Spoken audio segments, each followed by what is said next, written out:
Hi everyone. तो देखो, आज की क्लास में मैं आपको करवाता हूँ क्लास 10th का एनसीईआरटी एग्जाम्पलर। तो एनसीईआरटी एग्जाम्पलर का जो फर्स्ट चैप्टर आपका रियल नंबर, तो रियल नंबर का फर्स्ट क्वेश्चन देखते हैं क्या है। For some integer m, every even integer is of the form. जो एवरी इवन इंटीजर है आपका, वो किस फॉर्म का होगा। तो फर्स्ट ऑफ ऑल आपको ये पता होना चाहिए कि इवन इंटीजर्स होते क्या है। तो जो टू के मल्टीपल्स है वहाँ पे क्या इवन इंटीजर्स, जैसे कि 2, 4, 6, 8, 10, 12 एंड सो ऑन। ये सारे क्या है आपके इवन इंटीजर्स। अब इसमें अगर आप नोटिस करो तो ये सब के सब देखो किस फॉर्म का है। 2m अगर हम कंसीडर करते हैं और m की वैल्यू अगर आप 1 कंसीडर करो तो 2 इंटू में 1 2। देन अगर आप m की वैल्यू 2 कंसीडर करते हो तो 2 इंटू में 2 4। सिमिलरली 2 इंटू में 3 6, 2 इंटू में 4 8। तो ये सब के सब में देखो क्या है, ये 1 2 3 4 5 जो है आपका, ये m कंसिडर करना है इसमें। तो अगर आपसे स्टैंडर्ड फॉर्म पूछा जाए इवन नंबर का, तो इवन इंटीजर जो है आपका, इवन इंटीजर आपका किस फॉर्म में है, वो 2m के फॉर्म में, क्योंकि ये सब के सब क्या है 2 के मल्टीपल्स होंगे। सिमिलरली अगर आपसे पूछा जाए सेकेंड क्वेश्चन एनसीईआरटी एग्जाम्पलर का क्या है, for some integer q every odd integer is of the form. और हमें पता है कि जो भी हमारा इवन नंबर है उसे अगर ऑड नंबर में कन्वर्ट करना है तो हमें क्या करना है, उसमें 1 ऐड करना है। तो अभी अभी हमने देखा था कि इवन नंबर आपका किस फॉर्म में था, इवन इंटीजर जो है आपका किस फॉर्म का था, 2m के फॉर्म में। और अगर आप इसे ऑड नंबर बनाना चाहो तो क्या करोगे, इसमें +1। तो ऑड इंटीजर जो आपका होगा वो किस फॉर्म का हो गया, odd integer will be in the form of 2m+1। m आपका यहाँ पे इंटीजर है। सिमिलरली इस क्वेश्चन में q आपको इंटीजर कंसीडर करना है। मीन्स q के टर्म्स में अगर आपसे पूछा जाए ऑड नंबर का जो इंटीजर फॉर्म में क्या होगा, तो दैट इज 2q+1। तो इसका करेक्ट आंसर आपका क्या होगा, डी। क्योंकि हमें पता है कि इवन नंबर किस फॉर्म का होगा, 2m के फॉर्म का। और अगर इवन नंबर को ऑड बनाना हो तो हमें उसमें 1 ऐड करना होता है। मीन्स ऑड नंबर अगर फॉर्म करना हो तो ऑड नंबर क्या होगा, 2m+1 के फॉर्म का। तो सिमिलरली q के टर्म्स में अगर बताना हो तो 2q+1। तो क्वेश्चन नंबर थर्ड देखते हैं हम।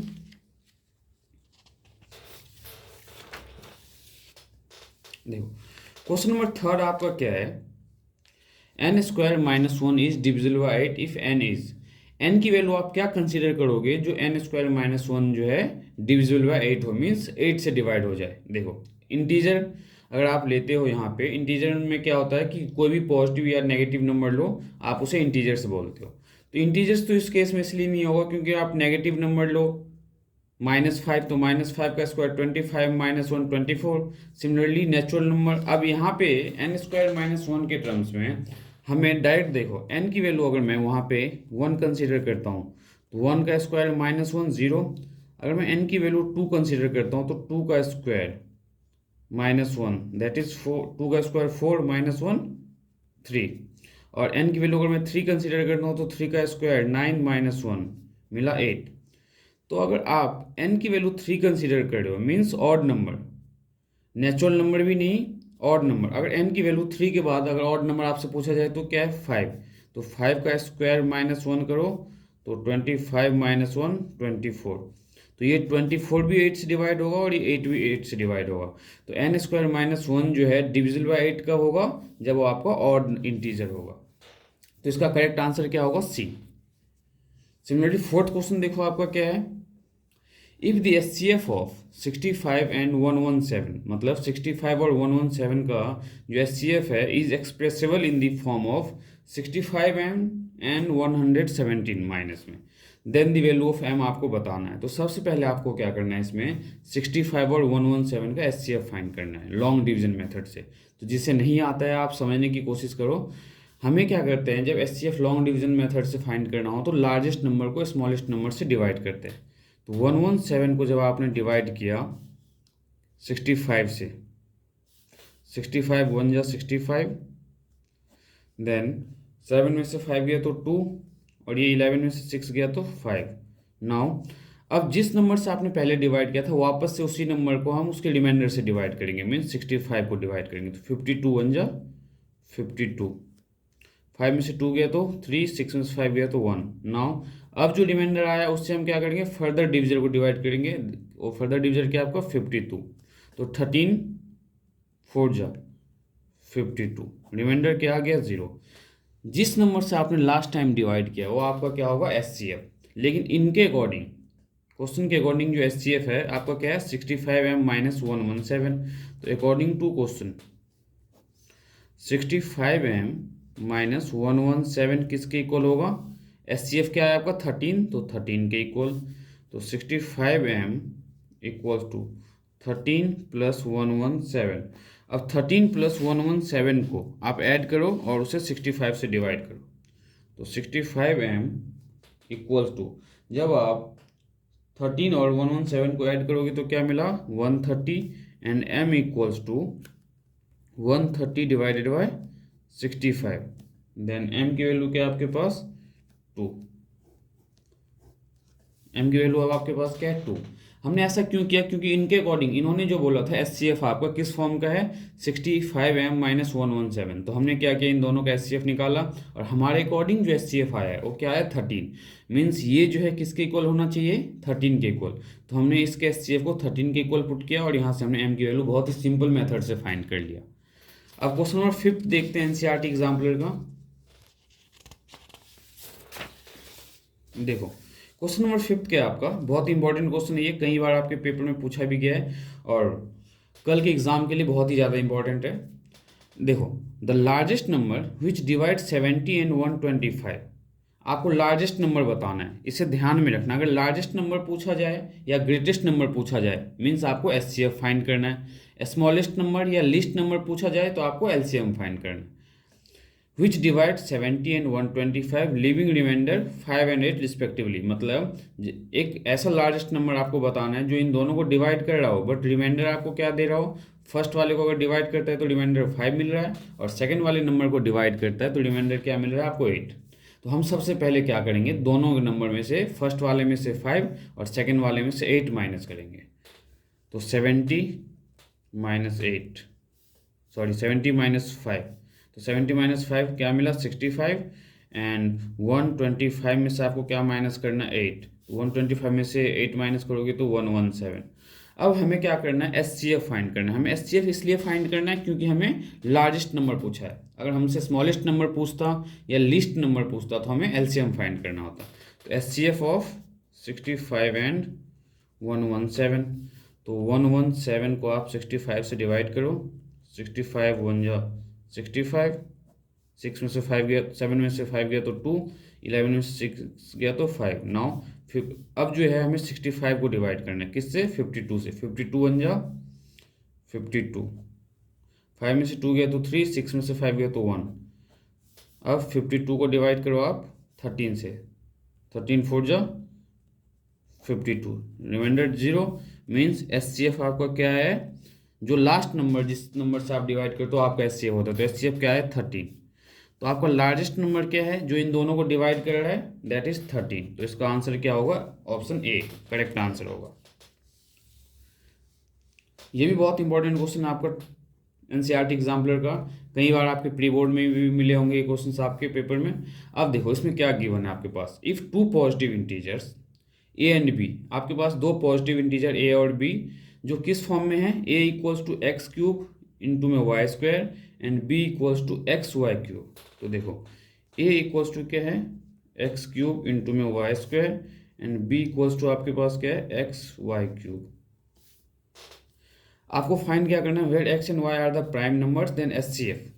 तो SCF फाइंड करने के लिए SCF ऑफ हमें A और B निकालने के लिए दोनों में देखो सबसे पहले एक्स तो x का लोएस्ट पावर क्या है, यहाँ पे x का पावर 3 है, यहाँ पे x का पावर 1 है, तो हमें x का पावर 1 लेना है।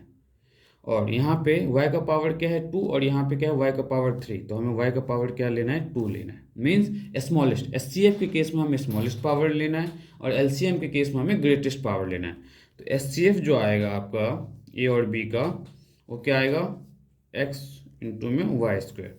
इसी क्वेश्चन में मैं आपको LCM भी फाइंड करके समझाता हूँ कि LCM आप कैसे फाइंड करते हैं। LCM के केस में देखो हम क्या करते हैं, जैसे आपके पास एक्स क्यूब इंटू में वाई स्क्वायर और B इक्वल्स टू आपके पास क्या है एक्स वाई क्यूब। जब आपको LCM फाइंड करना हो तो LCM के केस में किसका A और B का, तो एक्स में देखो, यहाँ एक्स का पावर 1, यहाँ पे एक्स का पावर 3, तो दोनों में हाईएस्ट पावर आपसे अगर पूछा जाए तो क्या है 3, तो मीन्स एक्स का पावर 3 लेना है। और वाई का हाईएस्ट पावर क्या है, यहाँ पे 2, यहाँ पे 3, तो वाई का पावर भी 3 लेना है। अगर एलसीएम पूछे तो ये, और एचसीएफ पूछे तो ये, तो आपसे इस क्वेश्चन में क्या पूछा गया था, HCF of a and b, तो एचसीएफ आपका क्या होगा, x y square, means second answer जो है आपका करेक्ट होगा। अब देखते हैं नेक्स्ट क्वेश्चन।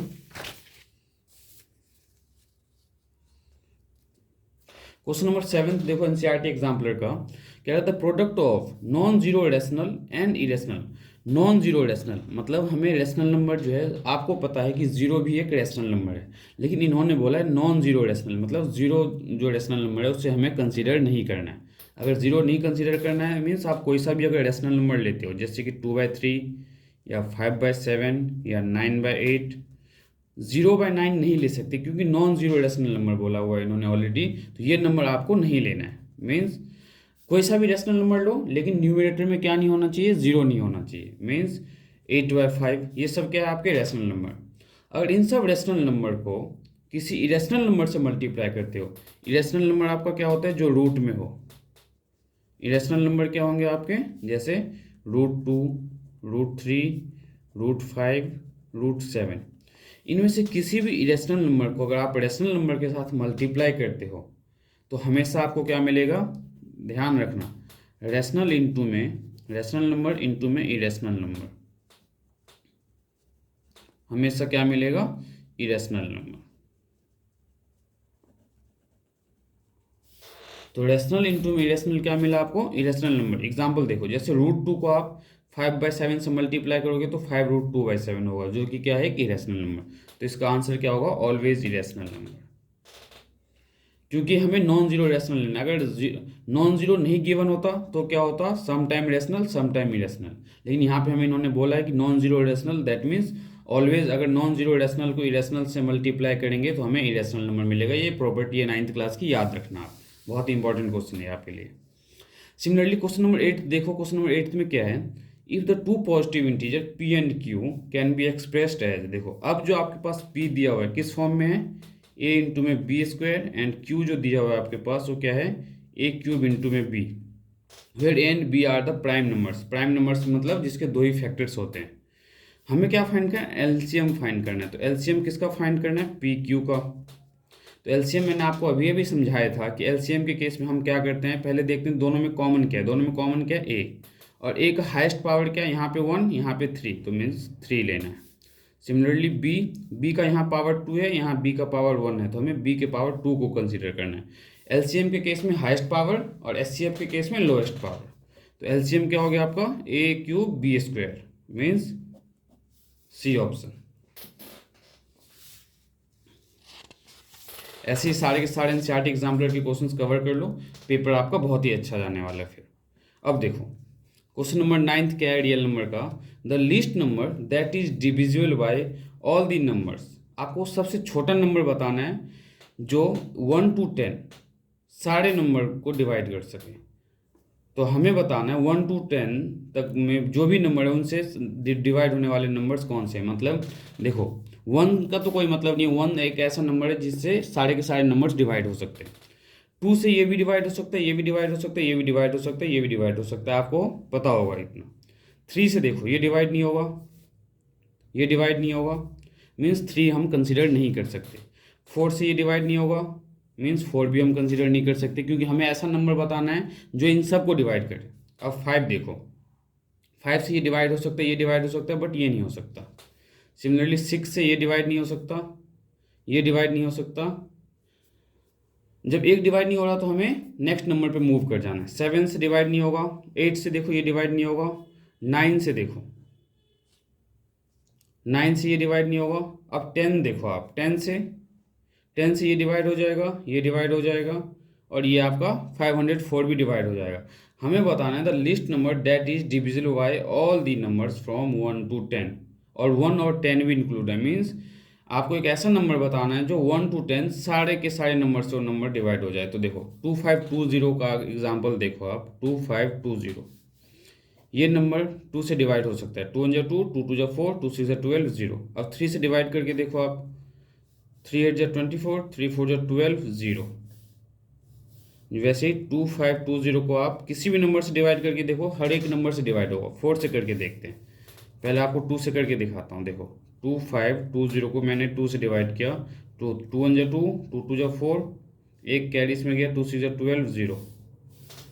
4 से 4 8 जा 24, 4 3 जा 12, 0। 4 से भी डिवाइड हो रहा है। और 2520 5 से तो ऑलरेडी डिवाइड होगा क्योंकि लास्ट में 0 है। और 2520 6 से डिवाइड होगा ही नहीं होगा, डिवाइड करके चेक कर लेते हैं। 6 8 जा 24, एक कैरी गया, 6 2 जा 12, 0। 6 से भी डिवाइड होगा। 7 से 2520 को 7 से डिवाइड करके देखते हैं। 7 3 जा 21, 4 कैरी गया, 7 6 जा 42, 0। देखो 7 से भी डिवाइड हो रहा है।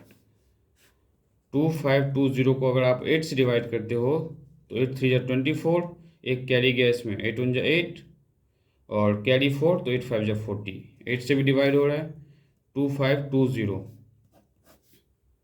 अब 9 से लास्ट टाइम, तो 9 2 जा 18, 9 2 जा 18, 7 9 8 जा 72, और 0। देखो 9 से भी डिवाइड होगा, और 2520 10 से डिवाइड होगा क्योंकि लास्ट में 0 है। तो ऐसा नंबर जो हर 1 से लेकर 10 तक सारे के सारे नंबर से डिवाइड हो जाए, वो कौन सा है? 2520। अब 504 को आप डिवाइड करके देख लो, ऐसा ये नंबर ही क्यों है, ये एक बार ध्यान से फिर से समझने की कोशिश करो।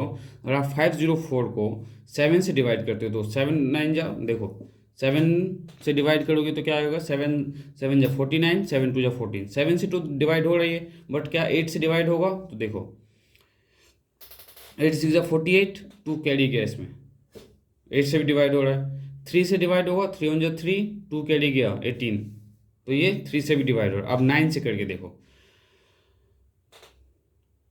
9 5 जा 45, और 5 4 जा 9 से भी डिवाइड हो रहा है। 504 भी आपको डिवाइड हो रहा है, तो 504 किस से डिवाइड नहीं होगा? तो 5 से डिवाइड नहीं होगा, क्योंकि 5 से ये 4 डिवाइड नहीं हो रहा।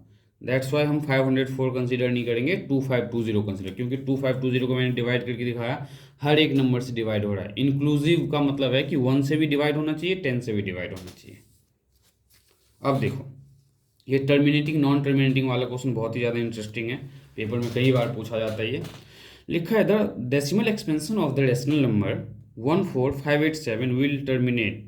ये जो आपके पास फ्रैक्शन दिया हुआ है, आपसे ये पूछा गया है कि ये जो है टर्मिनेट कितने डिजिट के बाद करेगा।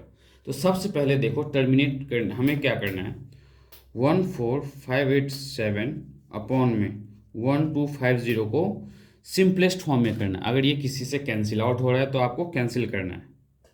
तो देखो क्या ये कैंसिल आउट होगा? न्यूमरेटर वाला पार्ट कैंसिल नहीं हो सकता, तो हम क्या करेंगे, नीचे वाले पार्ट का एलसीएम लेंगे। मीन्स 1250 का आप एलसीएम लो। 2 6 जा 12, 2 2 जा 4, 2 5 जा 10, फिर 5 से 5 1 जा 5, 5 2 जा 10, 5 5 जा 25, 5 2 जा 10, 5 5 जा 25, 5 5 जा 25। डिनोमिनेटर में ध्यान में रखना आपको कि डिनोमिनेटर में नंबर्स अगर किस फॉर्म का हो, 2 के पावर m या 5 का पावर n, या दोनों हो, 2 का पावर m भी हो और इनटू में 5 का पावर n भी हो, तो आपका क्या होगा? Terminating decimal expansion. Terminating decimal expansion. इसके अलावा डिनोमिनेटर में 2 और 5 के अलावा कोई थर्ड नंबर आ जाए, जैसे कि 7 आ जाए, या 4 आ जाए, या आपका 3 आ जाए, तो नॉन टर्मिनेटिंग होगा।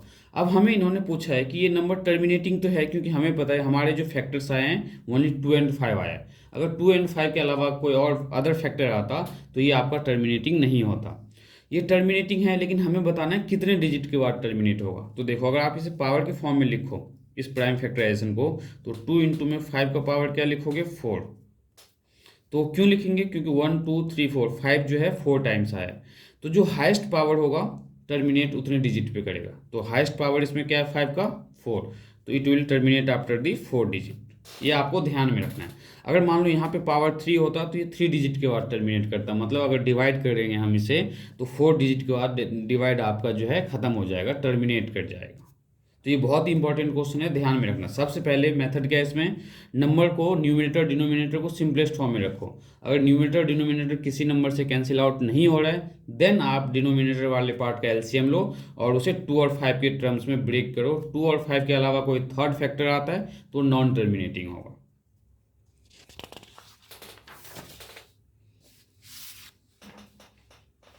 अब देखो, ये थे आपके कुछ इंपॉर्टेंट क्वेश्चंस चैप्टर 1 का। अब हम स्टार्ट करेंगे chapter 2 real number, sorry chapter 2 polynomial. तो पॉलिनोमियल के क्वेश्चंस देखो क्या है, बहुत ही सिंपल है। पॉलिनोमियल के क्वेश्चंस डिस्कस करने से पहले मैं आपको पॉलिनोमियल का कुछ बेसिक्स बता देता हूँ। जिन्हें नहीं पता है वो ध्यान से देख लेना और समझने की कोशिश करना। हमें नंबर ऑफ जीरोज अगर पूछा जाए इस ग्राफ पे, तो एक्स एक्सिस पे ये पैराबोला जितने बार कट करे उतने नंबर ऑफ जीरोज होंगे। तो इस केस में अगर आपसे नंबर ऑफ जीरोज पूछा जाए तो कितना है, 3। सिमिलरली इस पे अगर आपसे नंबर ऑफ जीरोज पूछा जाए कितना है, तो 2, क्योंकि इस एक्स एक्सिस पे देखो 2 पॉइंट पे कट कर रही है आपका पैराबोला। ये जो कर्व बनाते हैं हम बोलते हैं पैराबोला। तो ग्राफिकली अगर पेपर में नंबर ऑफ जीरोज फाइंड करने के लिए आए तो ध्यान में रखना, गलत नहीं करना आप। अगर इसका नंबर ऑफ जीरोज पूछा जाए तो एक भी नहीं होगा, क्योंकि ये वाई एक्सिस को कट कर रहा है। अगर ये एक्स एक्सिस को कट करे मीन्स नंबर ऑफ जीरोज इसका क्या होगा, 1। और इसमें अगर पूछा जाए आपसे, तो गलती करते हैं बच्चे, इसमें नंबर ऑफ जीरोज 2 बताते हैं, जबकि एक ही पॉइंट पे ये कट कर रहा है। तो इस केस में भी नंबर ऑफ जीरोज आपका क्या है, 1 ही होगा। अब कुछ फॉर्मूले देखो जो आपको बेसिक पता होना चाहिए। जो क्वाड्रेटिक पॉलिनोमियल है आपका, जिन्होंने बिल्कुल नहीं किया है वो भी रिवाइज कर सकते हैं बहुत अच्छे से। क्वाड्रेटिक पॉलिनोमियल हमारा क्या होता है, जो किस फॉर्म का हो, ax² + bx + c के फॉर्म में। अब हमें क्वाड्रेटिक पॉलिनोमियल में 2 जीरोज फाइंड करना होता है। 2 जीरोज का मतलब कि ऐसे 2 जीरो वैल्यू होगी आपके पास जिससे इसमें पुट करने पे आंसर आपको 0 मिले। तो उस 2 जीरोज को हम क्या करते हैं, अल्फा और बीटा लेट कर लेते हैं। लेट दी 2 जीरोज, जो 2 जीरोज है, बी क्या, अल्फा एंड बीटा। अब इस अल्फा और बीटा में देखो रिलेशन क्या है। फर्स्ट रिलेशन आपका क्या है, सम ऑफ जीरोज। तो सम ऑफ जीरोज में हमें पता है क्या करना है, अल्फा + बीटा = -b/a, और b/a कहाँ से लेते हैं, जो हमारे पास क्वाड्रेटिक पॉलिनोमियल होगा। सेकेंड रिलेशन क्या है, प्रोडक्ट ऑफ जीरोज। तो प्रोडक्ट ऑफ जीरोज में हमें क्या करना है, जैसे प्रोडक्ट ऑफ जीरोज में हमने क्या ले लिया, अल्फा इंटू में बीटा, दैट इज c/a। तो ये सिंपल था, जो आपको बताना ज़रूरी था, क्योंकि अब जो आगे के क्वेश्चन हम करेंगे तो आपको समझने में काफ़ी ज़्यादा हेल्प मिलेगा इससे। तो देखो, to write a quadratic polynomial. अगर क्वाड्रेटिक पॉलिनोमियल लिखना हो तो उसके लिए फॉर्मूला क्या है, to write a quadratic polynomial.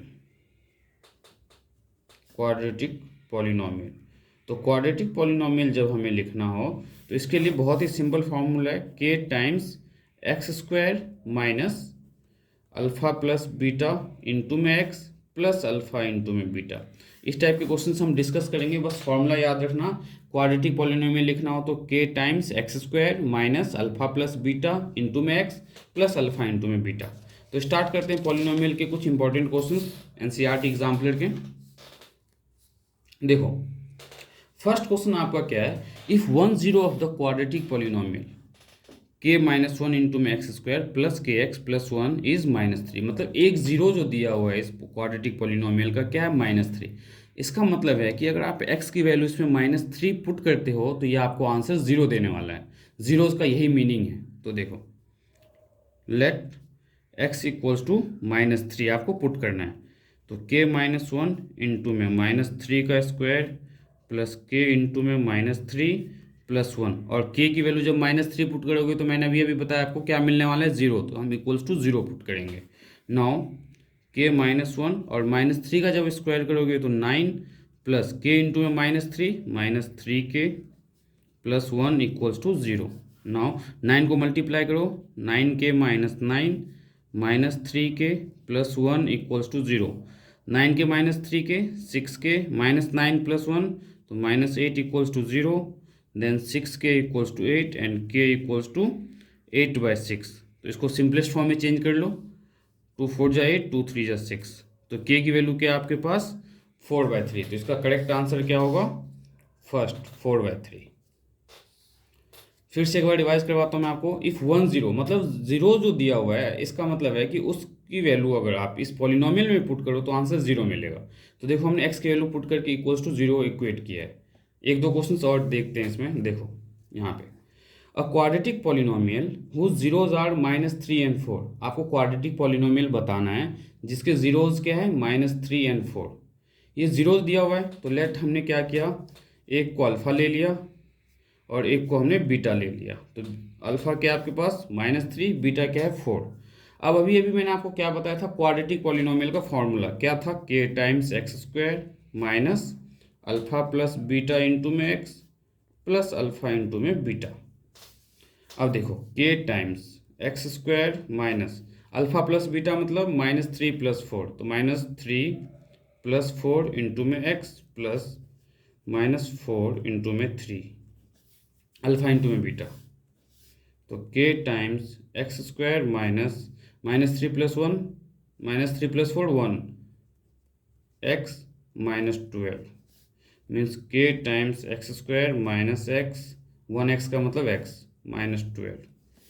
अब हम k की वैल्यू हम यहाँ पे इसलिए कंसीडर करते हैं कि अगर डिनोमिनेटर में इस फ्रैक्शन में कोई नंबर आए तो उससे हम k लेट कर लेंगे। जैसे मान लो यहाँ पे 12 आ जाता तो हम k की वैल्यू 12 लेट करके और 12 से सबको मल्टीप्लाई कर देते, बट यहाँ पे कुछ नहीं आए तो लेट k इक्वल्स टू क्या आपका 1 means x square minus x -12। But अगर आप इसमें ऑप्शन देखो तो ऐसा कोई भी ऑप्शन नहीं है। फर्स्ट ऑप्शन तो बिल्कुल नहीं, क्योंकि ये पॉजिटिव का 12 है, हमारा नेगेटिव का 12 आया। ये पॉजिटिव का 12 है बट हमारा नेगेटिव का 12 है, मीन्स फर्स्ट सेकंड ऑप्शन तो बिल्कुल नहीं है। थर्ड में देखो एक्स नेगेटिव, हमारे भी एक्स नेगेटिव, वो 6 नेगेटिव, हमारा 12 नेगेटिव, लेकिन यहाँ 2 है। तो इसमें अगर आप देखो ध्यान से 2 से सबको डिवाइड करो आप तो आपका सेम आंसर आएगा, means x square by 2 minus x by 2 minus 12 को 2 से डिवाइड करोगे तो 6। तो इन्होंने थोड़ा सा चेंज करके आंसर्स दिया हुआ है सिंपलेस्ट फॉर्म में, मीन्स 2 से इन्होंने डिवाइड करके ऑप्शन दिया हुआ है। तो हमने 2 से डिवाइड करके देखो, जब हमने 2 से डिवाइड किया तो हमारा भी यही आंसर आया, मीन्स ये आंसर इसका बिल्कुल सही है। अब क्वेश्चन नंबर 3 पे मूव करते हैं एनसीईआरटी एग्जाम्पलर का। देखो थर्ड क्वेश्चन क्या है, इंपॉर्टेंट है ये आपके लिए।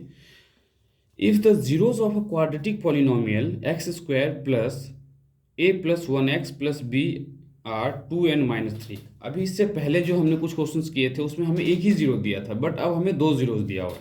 तो हम क्या करेंगे, लेट पहला जीरो x = 2 कंसिडर करेंगे और इस पॉलिनोमियल में x की वैल्यू हम क्या पुट करेंगे 2।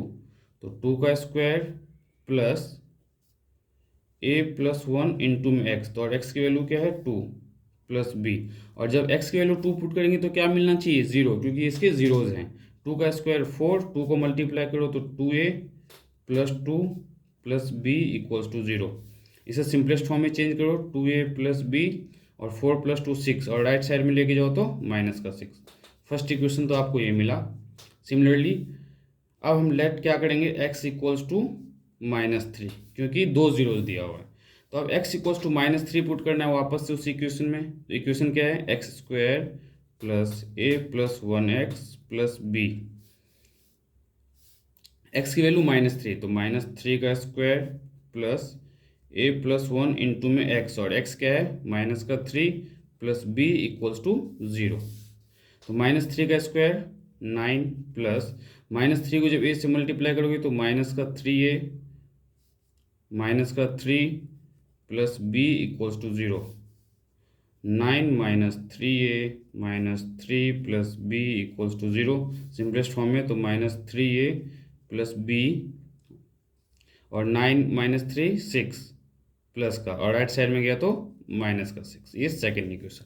अब इन दोनों इक्वेशन को सॉल्व करना सीख लो। ये फर्स्ट इक्वेशन आपके पास क्या है, 2a + b = -6, और सेकेंड इक्वेशन क्या है आपके पास -3a, तो -3a प्लस b = -6। दोनों को मैंने क्या किया, सब्ट्रैक्ट किया। सब्ट्रैक्ट करूँगा तो माइनस साइन प्लस में, प्लस माइनस में, और ये माइनस प्लस में चेंज हो जाता है। तो -6 प्लस का 6 कैंसिल आउट हो गए 0, प्लस का भी माइनस का भी कैंसिल आउट हो गया, और -3 अब क्या हुआ आपका प्लस का 3, और +3a + 2a 5a, तो 5a equals to 0 means a equals to 0। अब देखो a की वैल्यू 0 है, तो अब पुट a इक्वल्स टू 0 इन 1। तो a की वैल्यू जब आप इसमें पुट करोगे 0, तो 2 इंटू में 0 प्लस b इक्वल्स टू -6, तो b क्या मिला आपको -6। तो a equals to 0 and b equals to -6 जो इसका करेक्ट आंसर है। तो देखो a equals to 0, b equals to -6, ये इसका करेक्ट आंसर है। ये एनसीईआरटी एग्जाम्पलर के क्वेश्चन है और बहुत ही ज़्यादा इंपॉर्टेंट है, इसलिए मैं आपको करवा रहा हूँ ये सारे के सारे क्वेश्चन। अब देखो नेक्स्ट क्वेश्चन क्या है आपका,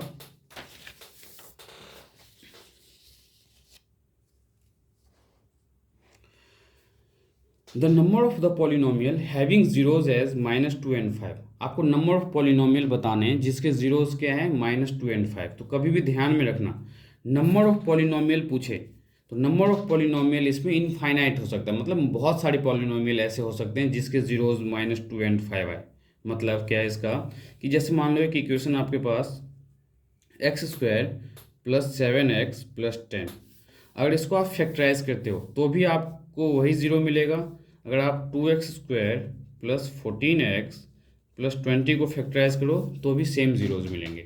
मीन्स ऐसे बहुत सारे पॉलिनोमियल हैं जिसके जो है -2 एंड 5 ज़ीरोज़ हो सकते हैं। क्यों हो सकते हैं, क्योंकि पॉलिनोमियल डिफरेंट डिफरेंट टाइप्स के हैं। ये ज़रूरी तो नहीं है कि ये जो दो ज़ीरोज़ है किसी पर्टिकुलर एक ही पॉलिनोमियल के होंगे। पॉलिनोमियल इनफाइनाइट बना सकते हो आप जिसके ज़ीरोज़ ये हैं। तो कभी भी अगर ऑप्शन में 1 2 3 और मोर देन 3 आए या मोर देन 5 आए तो मोर देन 5 को मार्क करना है, मोर देन 3 आए तो मोर देन 3 को मार्क करना है, क्योंकि इसके ज़ीरोज़ जो है बहुत सारे पॉसिबल हो सकते हैं, मतलब इनफाइनाइट ज़ीरो पॉसिबल हो सकते हैं इसके। सिमिलरली फिफ्थ क्वेश्चन देखो आपका, फिफ्थ क्वेश्चन आपका जो है क्यूबिक पॉलिनोमियल का है। समझने की कोशिश करना, ये बहुत इंपॉर्टेंट आपके लिए। If one of the zero of the cubic polynomial ax³ + bx² + cx + d 0, कह रहा है एक जीरो जो है क्यूबिक पॉलिनोमियल का क्या है, जीरो है, then the product of other two zeros, हमें अदर टू जीरोज के प्रोडक्ट बताना है। तो देखो हमें पता है कि अल्फा इंटू में बीटा प्लस बीटा इंटू में गामा प्लस गामा इंटू में अल्फा क्या होता है, c/a के इक्वल। और आपका c क्या होगा, x³ के साथ जो होगा a, x² के साथ b और x के साथ जो होगा c। तो देखो अल्फा इंटू में बीटा प्लस बीटा इंटू में गामा प्लस गामा इंटू में अल्फा, c और c/में a। इनमें से किसी एक जीरोज को आप जीरो कंसीडर कर सकते हो, क्योंकि इन्होंने बोला कि एक जो जीरो है उसका जीरो है। तो मैंने अल्फा को लेट अल्फा इक्वल्स टू मैंने जीरो कंसीडर कर लिया। देखो अल्फा इसके साथ है तो अल्फा जीरो इंटू में बीटा ये भी जीरो, गामा इंटू में अल्फा ये भी जीरो, तो बचा क्या आपके पास गामा बीटा इंटू में गामा इक्वल्स टू c/a। तो product of other two zeros क्या होगा आपका c/a।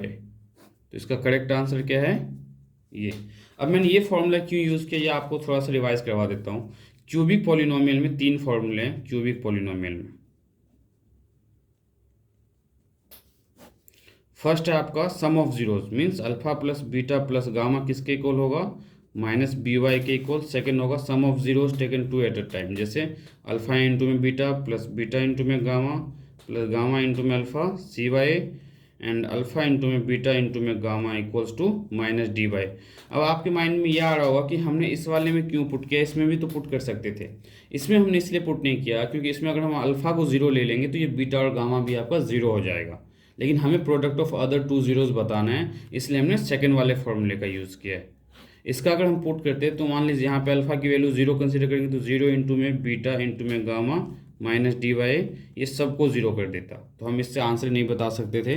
दैट्स वाई हमने किस में वैल्यू सब्सटीट्यूट किया, अल्फा इंटू में बीटा प्लस बीटा इंटू में गामा प्लस गामा इंटू में अल्फा में। तो क्वेश्चन नंबर 6 देखते हैं इसका क्या है।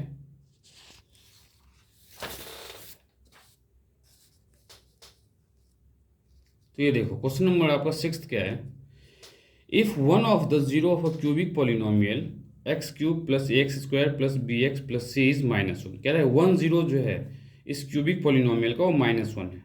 तो जैसे कि क्वाड्रेटिक पॉलिनोमियल का एक जीरो गिवन होता था वैसे क्यूबिक का एक जीरो दिया हुआ है। मीन्स इसमें हम क्या करेंगे, let x equals to -1 put करेंगे, क्योंकि हमें 1 0 -1 दिया हुआ है। तो देखो x³ है plus ax² plus bx plus c, तो अगर x की वैल्यू -1 कंसिडर करोगे तो -1 का क्यूब प्लस a इंटू में -1 का स्क्वायर प्लस b इंटू में -1 प्लस c इक्वल्स टू 0। तो -1 का क्यूब क्या मिला, -1 का स्क्वायर 1, तो a और b इंटू में -1 तो माइनस का b और प्लस का c इक्वल्स टू 0। तो यहाँ से हम क्या करेंगे, वैल्यू फाइंड करेंगे किसके, c की। तो c इक्वल्स टू क्या मिला आपके पास, -a plus b plus 1। c की वैल्यू क्या है आपके पास ये। अब हमें इन्होंने पूछा है then the product of the other two zeros के प्रोडक्ट क्या होंगे। तो देखो अदर टू जीरोज के प्रोडक्ट, इसमें जो हम फॉर्मूला यूज़ करने वाले हैं, अल्फा इंटू में बीटा इंटू में gamma equals to minus d y. तो देखो डी क्या होगा, इसके साथ जो होगा ए, ये बी, ये सी, ये डी, तो यहाँ पे डी क्या है आपका सी, मीन्स अल्फा इंटू में बीटा इंटू में गामा क्या किसके इक्वल होगा, माइनस टाइम्स सी अपॉन में ए के इक्वल। और ए यहाँ पे एक्स क्यूब के साथ क्या है 1, तो यहाँ पे 1 है आपके पास। अल्फा की वैल्यू आपने एक्स की वैल्यू -1 कंसीडर किया है, मीन्स किसी एक को इसमें से आप -1 ले सकते हो, चाहे अल्फा को लो या बीटा को या गामा को, किसी एक को भी आप -1 ले सकते हो। तो मैंने अल्फा को -1 ले लिया, मीन्स -1 इंटू में बीटा इंटू में gamma equals to minus times C, और सी की वैल्यू देखो क्या है हमारे पास, -a plus b plus 1 upon में 1। तो 1 से डिवाइड करने का कोई मीनिंग नहीं है यहाँ पे। तो माइनस बीटा इंटू में gamma equals to, minus sign अंदर मल्टीप्लाई करोगे तो a माइनस बी माइनस 1। अब ये माइनस साइन वापस से डिवाइड में ले आओ, तो बीटा इंटू में gamma equals to a minus b minus 1 upon में -1। अब ये माइनस साइन न्यूमरेटर वाले पार्ट में ले जाओगे तो बीटा इंटू में gamma -a plus b plus 1।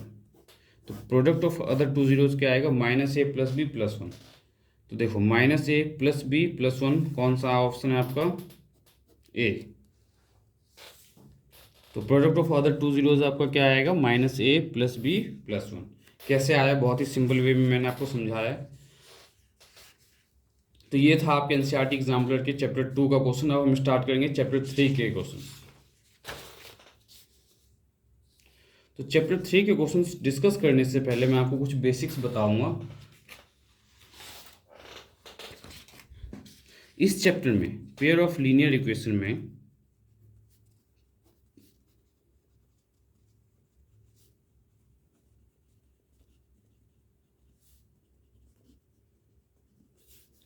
Pair of linear equation in two variable में हमेशा दो इक्वेशंस आपके पास गिवन होगा, a1x plus b1y plus c1 equals to 0, और second equation a2x plus b2y plus c2 equals to 0। इसी equation पे तीन type के सॉल्यूशंस पॉसिबल है।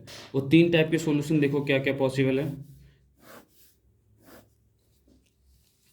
फर्स्ट, अगर आपका a1 अपॉन में a2 not equals to b1 by b2 आ जाए, या a1 by a2 equals to b1 by b2 but not equals to c1 by c2 हो, या third a1 by a2 equals to b1 by b2 equals to c1 by c2 हो। तीन cases possible है। अगर a1 by a2 not equals to b1 by b2 हो तो हम उसे बोलेंगे यूनिक सॉल्यूशन, और जो यूनिक सॉल्यूशन होगा इसका ग्राफ पूछे आपसे तो इंटरसेक्टिंग होगा, इसे हम बोलते हैं इंटरसेक्टिंग लाइन।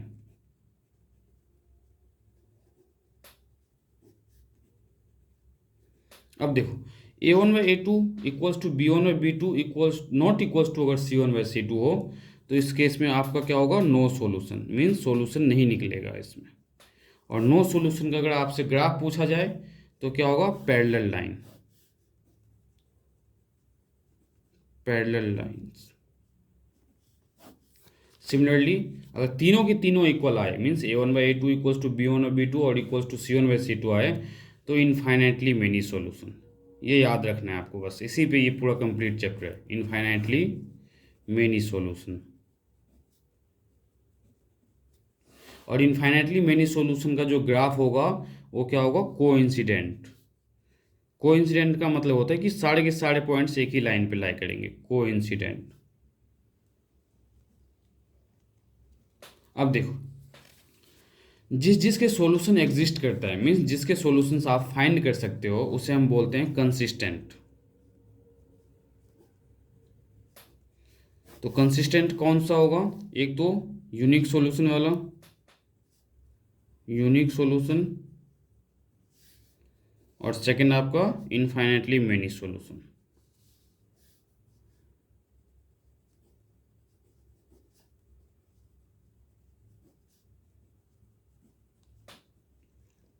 और इनकंसिस्टेंट कौन सा होगा आपका? ये याद रखना है आपको बस, इनकंसिस्टेंट मीन्स नो सॉल्यूशन।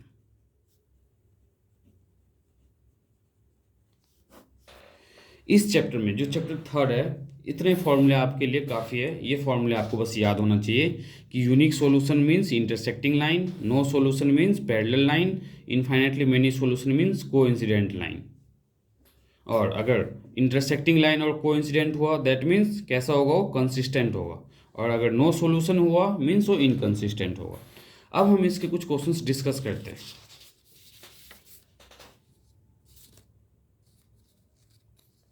इससे पहले मैं आपको a1 व a2 कैसे फाइंड करेंगे ये समझाता हूँ। जैसे आपके पास एक इक्वेशन है 7x minus 4y plus 5 equals to 0, और एक इक्वेशन है 4x minus 8y plus 7 equals to 0। तो फर्स्ट वाले इक्वेशन में a1 जो होगा x के साथ जो नंबर मल्टीप्लाई में होगा, तो a1 क्या हुआ? 7। b1 जो y के साथ मल्टीप्लाई में होगा, साइन के साथ ध्यान में रखना, तो y के साथ मल्टीप्लाई में क्या है? -4, तो -4। एंड c1 क्या होगा? 5। और a2 b2 c2 कहाँ से होगा? सेकेंड इक्वेशन में से। तो a2 की वैल्यू क्या है आपके पास? 4।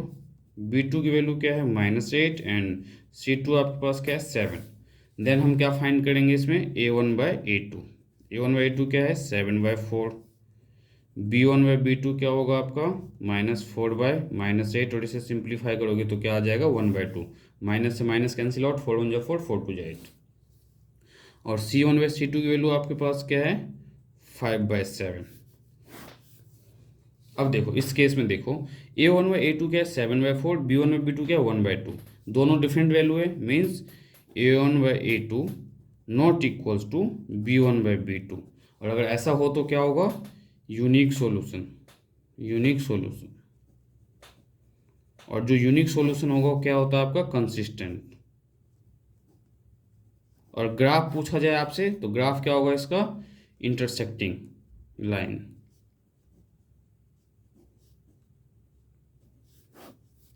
अब हम एनसीईआरटी एग्जाम्पलर के कुछ इंपॉर्टेंट क्वेश्चंस डिस्कस करते हैं। देखो एनसीईआरटी एग्जाम्पलर का आपका फर्स्ट क्वेश्चन क्या है? Graphically the pair of linear equation, pair of linear equation क्या दिया हुआ है? 6x minus 3y plus 10 equals to 0 and 2x minus y plus 9 equals to 0। Represent the two line which are. अब आपसे पूछा है कि ये जो दोनों इक्वेशन दिया हुआ है, ये इनमें से कौन सा है? इंटरसेक्टिंग एट वन पॉइंट है, या इंटरसेक्टिंग एग्जैक्टली एट 2 पॉइंट है, या कोइंसिडेंट है, या पैरेलल है? आपको बताना है। तो देखो ये हम कैसे बताएंगे। सबसे पहले हम क्या करेंगे? a1 b1 c1 निकालेंगे। तो a1 क्या है फर्स्ट इक्वेशन में? 6, b1 क्या है? -3, और c1 क्या है? 10। सिमिलरली सेकेंड इक्वेशन में से a2 क्या है आपके पास? 2, b2 आपके पास क्या है? -1, और c2 आपके पास क्या है? 9। अब हमें a1 बाई a2, तो a1 की वैल्यू क्या है? 6, और a2 की वैल्यू क्या है? 2, तो 6 डिवाइडेड बाई 2, तो 3/1। सिमिलरली b1 बाई b2, तो b1 क्या है? -3 डिवाइडेड बाई -1, तो माइनस से माइनस कैंसिल आउट, 3/1। और c1 बाई c2 आपके पास क्या है? 10 डिवाइडेड बाई 9। ये तो सिंपलेस्ट फॉर्म में होगा नहीं। तो अब यहाँ पे ग्राफिकली पूछा तो ग्राफ ड्रॉ करने की ज़रूरत नहीं है। आप चेक कर सकते हो यहाँ पे कि a1 बाई a2 3/1 है, b1 और b2 भी 3/1 है। मीन्स a1 बाई a2 जो है b1 बाई b2 के तो इक्वल है, but not equals to c1 by c2 है, क्योंकि c1 बाई c2 की वैल्यू 10/9 है। और जब दो इक्वल हो और थर्ड इक्वल नहीं हो तो आपका क्या होगा? Parallel line, means parallel line. और तीनों इक्वल होता तो कोइंसिडेंट, खाली ये दोनों इक्वल नहीं होता तो इंटरसेक्टिंग एट एग्जैक्टली 1 पॉइंट। तो ये आपका क्या है? Parallel line. अब देखो next question, the pair of equations x plus 2y plus 5 equals to 0 and -3x minus 6y plus 1 equals to 0 has. अब हमें इसमें बताना है कि इसके जो सोल्यूशन है वो यूनिक सोल्यूशन होगा या एग्जैक्टली टू सोल्यूशन या इनफाइनाइटली। सेम यही प्रोसेस यूज़ करेंगे हम। x plus 2y plus 5 equals to 0 में और -3x minus 6y plus 1 equals to 0। तो यहाँ से a1 की वैल्यू निकालो। a1 क्या है, x के साथ कोई नंबर नहीं है मीन्स 1, तो a1 क्या है 1, b1 क्या है 2 और c1 क्या है 5। सिमिलरली यहाँ से a1 क्या है -3, b1 क्या है -6 एंड c1 क्या है 1।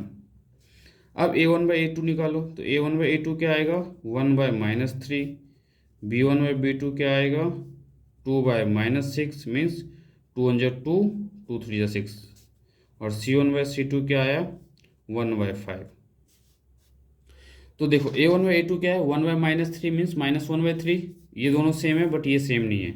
तो यहाँ पे a1/a2 equals to b1/b2 but not equals to c1/c2। अगर ऐसा हो तो क्या होगा आपका नो सॉल्यूशन। और ग्राफ अगर आपसे पूछा जाए तो ग्राफ क्या होगा पैरेलल लाइन।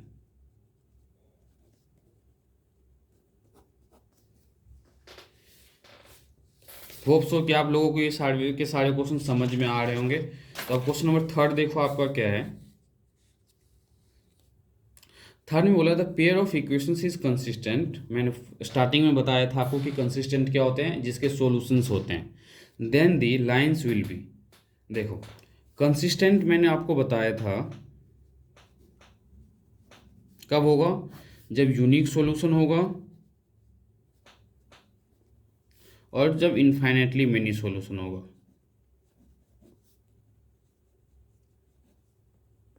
और यूनिक सॉल्यूशन के लिए क्या है, ग्राफ मैंने बताया था यूनिक सॉल्यूशन में क्या होगा intersecting line,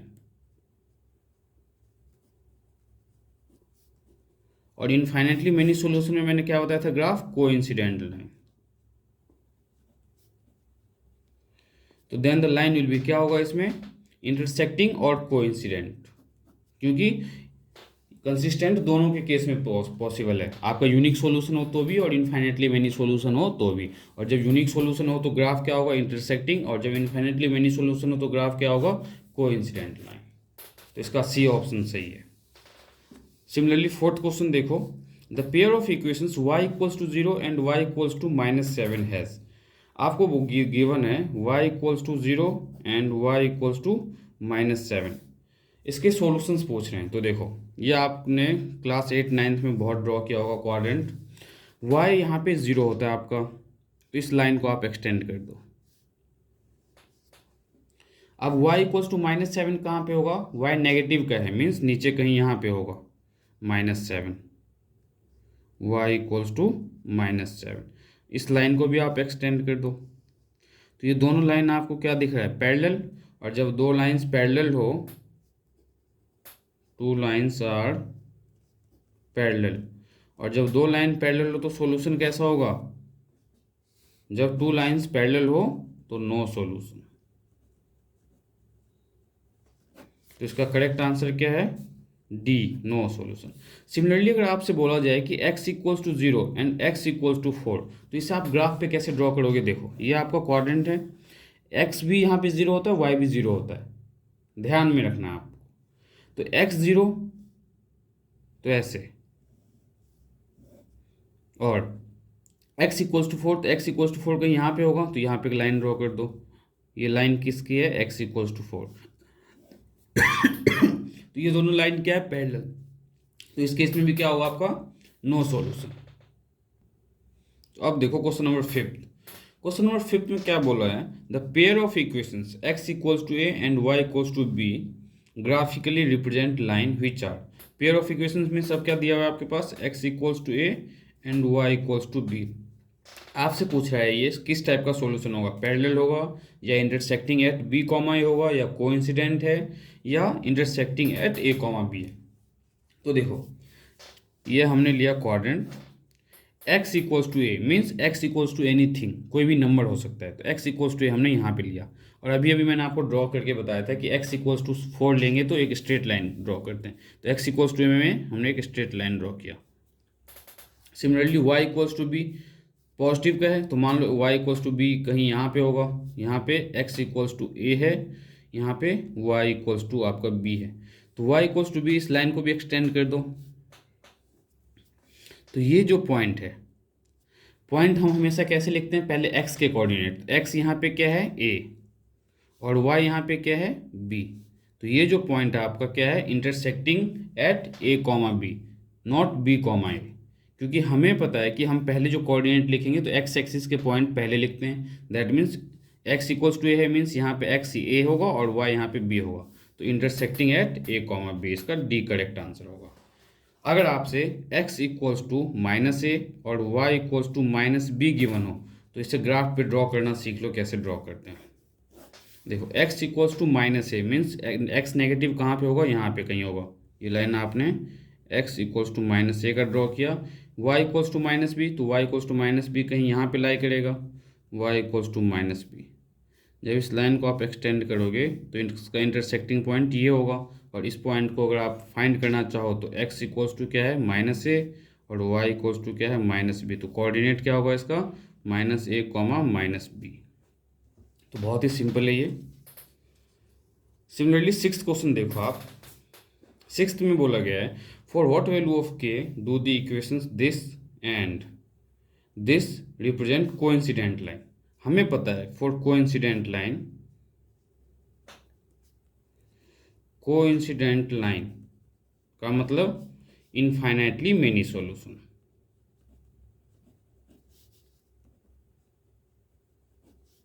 infinitely many solutions. अब देखो कोइंसिडेंट लाइन का मतलब है कि a1/a2 equals to b1/b2 equals to c1/c2, तीनों के तीनों इक्वल होंगे। तो इक्वेशन में देखो a1 क्या है आपके पास 3, a2 क्या है अपॉन में 6 इक्वल्स टू b1 क्या है माइनस का 1 और माइनस का k इक्वल्स टू 8 अपॉन में, अब यहाँ पे देखो 8 जो है लेफ्ट साइड में है और यहाँ पे जो -16 है वो राइट साइड में, तो इससे जब आप लेफ्ट साइड में लाओगे तो ये प्लस का 16 हो जाएगा। ये ध्यान में रखना स्टैंडर्ड फॉर्म में, ये जो x इक्वल्स टू -16 है यहाँ पे, इस -16 को या तो लेफ्ट में ले आओ, नहीं तो इस 8 को राइट साइड में लेके चले जाओ। अगर एक को लेफ्ट में एक को राइट में रखोगे तो आंसर गलत आएगा आपका। अब इनमें से देखो हमने क्या किया, ये फर्स्ट, ये सेकेंड, ये थर्ड, फर्स्ट और सेकेंड को ले लो और क्रॉस मल्टीप्लाई करो फ्रॉम फर्स्ट एंड सेकेंड। आप सेकेंड और थर्ड को भी लेके सिंप्लीफाई कर सकते हो, तो 3 अपॉन में 6 इक्वल्स टू माइनस से माइनस कैंसिल आउट तो 1/k, क्रॉस मल्टीप्लाई करोगे तो 3k इक्वल्स टू 6 और k equals to 6 divided by 3 2, तो इसका आंसर क्या होगा C2। तो नेक्स्ट क्वेश्चन देखते हैं, क्वेश्चन नंबर 7। बहुत जल्द हम इस चैप्टर को ख़त्म करने वाले हैं। ये देखो क्वेश्चन नंबर 7 में क्या है, if the line given by this and this are parallel then the value of k। अब जो लाइन है आपकी क्या गिवन है, पैरेलल गिवन है, तो हमें पता है for parallel line, for parallel line, parallel line के लिए कंडीशन हमें पता है क्या है, a1/a2 equals to b1/b2 and not equals to c1/c2। तो हमें नॉट इक्वल्स टू c1/c2 का यूज़ ही नहीं करना, हमें इनसे ही पता चल जाएगा आंसर। तो a1 देखो यहाँ पे क्या है 3 अपॉन में a2 क्या है 2 इक्वल्स टू b क्या है आपके पास 2k, y के अलावा जो भी होगा वो b होगा, और यहाँ पे y की वैल्यू क्या है 5, क्रॉस मल्टीप्लाई कर दो 3 इंटू में 5 इक्वल्स टू 2 इंटू में 2k, तो 15 equals to 4k, 15 divided by 4 equals to k, तो इसका करेक्ट आंसर क्या है C। नाउ क्वेश्चन नंबर 8 देखो क्या है एनसीईआरटी एग्जाम्पलर का, the value of C for which the pair of linear equation this and this will have infinitely many solution. तो for infinitely many solution, for infinitely many solution, infinitely many solutions के लिए जो condition है क्या है, a1/a2 equals to b1/b2 equals to c1/c2, तीनों equals होते हैं। देखो A1 क्या है इक्वेशन में, C अपॉन में 6 इक्वल्स टू -1 अपॉन में -2 इक्वल्स टू 2 अपॉन में 3। तो ये फर्स्ट, सेकेंड एंड थर्ड। तो फर्स्ट और सेकेंड को लेते हैं, फर्स्ट एंड सेकेंड से C/6 equals to minus minus cancel out, तो 1/2 क्रॉस मल्टीप्लाई करोगे तो क्या आएगा 2C equals to 6 and C equals to 6 divided by 2 3। अगर आप सेकेंड थर्ड को लेते हो तो भी सेम आंसर आएगा फ्रॉम सेकेंड एंड थर्ड। मैं दोनों से करके दिखा देता हूँ आपको। तो माइनस माइनस कैंसिल आउट, तो 1/2 इक्वल्स टू, अब देखो सेकेंड थर्ड लेने की ज़रूरत ही नहीं क्योंकि C हमारे पास बस इसी में है, ठीक है। अगर यहाँ पे भी C होता तो आप सेकेंड थर्ड को लेके भी सिंप्लीफाई करते तो सेम आंसर आता। तो C की वैल्यू क्या आपके पास 3, तो इसका आंसर क्या होगा A। अब क्वेश्चन नंबर 9 देखते हैं हम। क्वेश्चन नंबर 9 देखो आपका क्या है। क्वेश्चन नंबर 9 में बोला है dependent one equation of a pair of dependent linear equation. Dependent linear equation का मतलब है, डिपेंडेंट लीनियर इक्वेशन का मीनिंग क्या है पहले ये समझ लो, फिर आप खुद ही इस क्वेश्चन को सॉल्व कर दोगे। डिपेंडेंट लीनियर इक्वेशन का मतलब है इनफाइनाइटली मेनी सॉल्यूशन वाला कंडीशन, इनफाइनाइटली मेनी सॉल्यूशन। तो हमें जो इक्वेशन गिवन है -5x + 7y -2 इक्वल्स टू 0, इसे हमें किससे कंपेयर करना है, इनमें से किसी एक इक्वेशन से कंपेयर करना है जिसमें क्या है कंडीशन आ जाए a1/a2 equals to b1/b2 equals to c1/c2।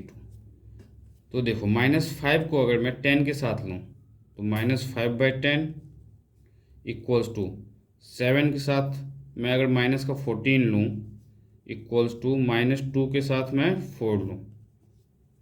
मैं डायरेक्ट आपको इसलिए बता रहा हूँ क्योंकि देखो इसमें मैंने बताया था डिपेंडेंट का मतलब है कि जो दूसरे इक्वेशंस पे डिपेंड करे, और ऐसा जो दूसरे इक्वेशन पे डिपेंड करे वो कौन सा सॉल्यूशन होता है आपका इनफाइनाइटली मेनी सॉल्यूशन वाला केस।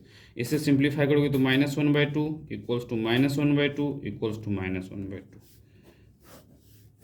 तीनों इक्वल्स हैं, मीन्स डी इसका करेक्ट आंसर होगा। बाकी में अगर आप चेक करोगे तो कोई भी ये केस पॉसिबल नहीं होगा, तो आप डायरेक्ट चाहो तो सॉल्व करके चेक कर सकते हो इस क्वेश्चन को। नाउ क्वेश्चन नंबर 10 देखो एनसीईआरटी एग्जाम्पलर में क्या है, a pair of linear equation which has a unique solution at x equals to 2। मतलब आपको पेयर ऑफ लीनियर इक्वेशन में यूनिक सॉल्यूशन का कंडीशन दिया हुआ है और क्या बोला है कि x को 2 लेना है एंड y को 3 लेना है। अब हमें y को -3 लेना है, तो अब हमें कैसे पता चलेगा कि इसमें से कौन सा इक्वेशन जो है यूनिक सॉल्यूशन देगा। देखो x की वैल्यू 2 पुट कर दो, y की वैल्यू -3 पुट करके, लेफ्ट साइड जो है अगर राइट साइड के दोनों केस में इक्वल आ जाता है तो उसका सॉल्यूशन होगा। जैसे देखो ये तो देख के पता चल रहा है आपको कि यहाँ पे x को 2 लो और y को अगर 3 लेते तो -1 और +1 इक्वल नहीं हो सकता, मीन्स ए ऑप्शन नहीं होगा। अब यहाँ पे अगर x को मैं 2 लेता हूँ तो 2 2 जा 4, और y को मैं अगर -3 लेता हूँ तो -15 में से 4 गया तो -11, इस वाले केस को तो सेटिस्फाई कर गया। मतलब कि x और y की वैल्यू पुट करो, राइट साइड के इक्वल आना चाहिए। अगर दोनों केस में जो इक्वल आ जाए वो आपका आंसर होगा इसमें। तो ये क्वेश्चन मैं आपके लिए छोड़ता हूँ। ये देखो जैसे 4 है, यहाँ पे x की वैल्यू मैं 2 पुट करता हूँ तो 2 2 जा 4, और y की वैल्यू 3 पुट करता हूँ तो 10 3 जा -30। -30 में से अगर आप 8 को माइनस करोगे तो -22 मिलेगा, मीन्स इसका करेक्ट आंसर क्या होगा बी। अब क्वेश्चन नंबर 11 देखते हैं। क्वेश्चन नंबर 11 में क्या दिया हुआ है आपके पास, if x equals to a and y equals to b the solution of the equation x minus y equals to 2 and x plus y equals to 4। मतलब x इक्वल्स टू a और y equals to b आपको इसमें put करना है। तो देखो equation क्या दिया हुआ है, x minus y equals to 2 और एक आपके पास x plus y equals to 4। तो x की वैल्यू आप यहाँ क्या पुट कर सकते हो a, माइनस वाई की वैल्यू आपको क्या पुट करना है b, तो a माइनस b क्या मिला 2, और सेकेंड में अगर x की value a plus b equals to 4, ये फर्स्ट इक्वेशन, ये सेकेंड इक्वेशन, दोनों इक्वेशन को सॉल्व कर दो। तो ये देखो a minus b equals to 2 and a plus b equals to 4, दोनों को मैंने क्या किया ऐड कर दिया। ऐड इसलिए कर रहा हूँ क्योंकि माइनस का भी प्लस का भी कैंसिल आउट हो जाएगा, तो माइनस भी प्लस भी cancel out, a plus a 2a, 4 plus 2 6, तो a equals to 6 divided by 2, तो a की वैल्यू क्या है 3। अब ए की वैल्यू जब आप पुट करोगे किसी भी इक्वेशन में, put a equals to 3 in first, तो यहाँ पे अगर मैंने 3 लिया तो 3 minus b equals to 2, then minus b equals to 2, और 3 को जब इधर ले जाओगे तो -3 minus b equals to -1, then b equals to 1, B1 A3 a and b, तो B1 एंड A3। लगता है हमने कहीं ना कोई कैलकुलेशन मिस्टेक किया है, चेक कर लेते हैं। a minus b equals to 2 है आपके पास, और a plus b equals to 4 है। Minus b plus b cancel out हो गया, 4 प्लस 2 6, और a plus a 2a, a equals to 3 आया। अब a को जब यहाँ पे 3 पुट करोगे तो 3 माइनस बी इक्वल्स टू 2, और 3 को जब राइट साइड लेके जाओगे तो 2 माइनस 3 -1, देन माइनस से माइनस कैंसिल आउट, तो b इक्वल्स टू आपका 1 आ रहा है। तो मेथड ये सॉल्व करने का, हो सकता है इसमें मैंने आंसर बाय मिस्टेक गलत लिखा हो, तो हाँ इसमें आपको जो वैल्यू फाइंड करना है, then find the value of a and b. तो ए और बी की वैल्यू फाइंड करनी है, ए इक्वल्स टू 3 आएगा, बी इक्वल्स टू 1 आएगा। तो इसका मेरे अकॉर्डिंग आंसर डी होगा, क्योंकि इसमें ए जो है देखो दोनों में नेगेटिव साइन है। अब इसका जो सबसे इंपॉर्टेंट क्वेश्चन है कॉइन वाला, ये समझने की कोशिश करो आप। कह रहा है Aruna has only 1 rupees coin and 2 rupees coin with her. Aruna एक लड़की जिसके पास क्या है 1 रुपीज़ का कॉइन है और 2 रुपीज़ का कॉइन है। If the total number of coin that she has 50, total number of coin उसके पास क्या है 50 है। तो हमने क्या किया, लेट 1 रुपीज़ कॉइन को x कंसिडर किया, let 1 rupee coin be x and 2 rupees coin be y, coin be y। तो टोटल नंबर ऑफ कॉइन्स कितने हैं इसके पास 50। अगर number of 1 rupees coin x और number of 2 rupees coin y है, that means x plus y equals to 50। And the amount of the money with her, उसके पास जो टोटल अमाउंट है इन कॉइन को मिला के वो 75 है। तो 1 रुपीज़ कॉइन को जब आप रुपीज़ में कन्वर्ट करोगे तो 1 से मल्टीप्लाई करना है, तो 1 इंटू में x, और जब 2 रुपीज़ कॉइन को रुपीज़ में कन्वर्ट करोगे तो 2 इंटू में y। मान लो अगर 5 रुपीज़ का कॉइन होता तो हम 5 को y से मल्टीप्लाई करते, और ये अब किस में कन्वर्ट हो गया आपका रुपीज़ में, और टोटल रुपी कितना दिया हुआ आपके पास 75, तो इक्वल्स टू 75। तो x plus 2y equals to 75। ये आपका फर्स्ट इक्वेशन, ये आपका सेकंड, दोनों को सब्ट्रैक्ट करो तो x plus y equals to 50 and x plus 2y equals to 75। Minus minus minus subtract किया तो प्लस का x माइनस का x कैंसिल आउट, -2y और प्लस का y, तो माइनस का y इक्वल्स टू माइनस का 25, माइनस से माइनस कैंसिल आउट, तो y इक्वल्स टू आ गया आपका 25। अब y इक्वल्स टू 25 आप पुट कर दो किसी भी एक इक्वेशन में, पुट y इक्वल्स टू 25। मैंने इसमें 25 को पुट किया तो x plus 25 equals to 50, then x equals to 50 minus 25, तो x भी क्या मिला आपके पास 25। तो इसका करेक्ट आंसर क्या हुआ D. Now last question NCERT exemplar के थर्ड चैप्टर का, देखो क्या है। The father age is 6 times his son age, जो फादर का एज है और सन के एज का 6 टाइम्स है। तो हम सबसे पहले क्या करेंगे, एज लेट करेंगे, let the present age of father be x, present age of father x है, and the present age of son जो है वो वाई है। अब देखो उन्होंने कहा कि जो फादर की एज है वो 6 टाइम्स है सन की एज, तो फादर की एज क्या है एक्स, तो ये एक्स किसके एज के 6 टाइम है सन के एज का, तो एक्स इक्वल्स टू 6 वाई। ये फर्स्ट इक्वेशन बन गया आपका। सेकंड इन्होंने बोला है 4 ईयर हैंस, 4 ईयर हैंस का मतलब है कि 4 साल बाद, तो 4 ईयर हैंस का ऑब्वियसली 4 साल बाद दोनों की एज बढ़ेगी, तो 4 ईयर हैंस, तो 4 ईयर हैंस में जो फादर की एज है 4 साल बाद फादर की एज क्या होगी x प्लस 4, और सन की एज क्या है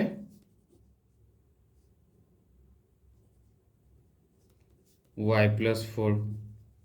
तो इन्होंने बोला कि 4 year hence the age of the father will be 4 times his son age. अब देखो जो फादर की एज है वो सन की एज के 4 टाइम्स है, तो फादर की एज क्या है x प्लस 4, सन की एज क्या है y+4, तो सन की एज का 4 टाइम्स है, तो सन का एज क्या है y+4, तो इसमें 4 से मल्टीप्लाई करेंगे तो x+4 इक्वल्स टू 4y + 4 4 जा 16।